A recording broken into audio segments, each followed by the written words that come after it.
3 curiosità sul ponte acquedotto di Gravina in Puglia che forse non sapevi. Il ponte è stato costruito per permettere l'attraversamento del torrente Gravina, anticamente chiamato Crapo, e per consentire ai fedeli di raggiungere la chiesetta della Madonna della Stella, situata sull'altra sponda del canyon. Sebbene sia comunemente chiamato Ponte Romano per la sua struttura imponente e l'antica origine, la sua forma attuale è il risultato di una trasformazione avvenuta nel XVIII secolo. La famiglia Orsini lo ricostruì dopo un crollo e lo integrò con un acquedotto, portando l'acqua delle sorgenti Sant'Angelo e San Giacomo fino alla città. Questo lo rende un esempio notevole di ingegneria idraulica che ha servito sia da collegamento che da fonte d'acqua.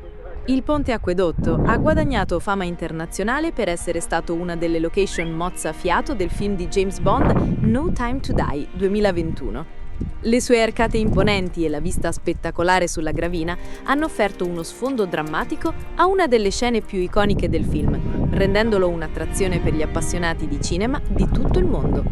Non dimenticare di seguirci sul nostro canale YouTube per conoscere altre curiosità sui luoghi che visitiamo.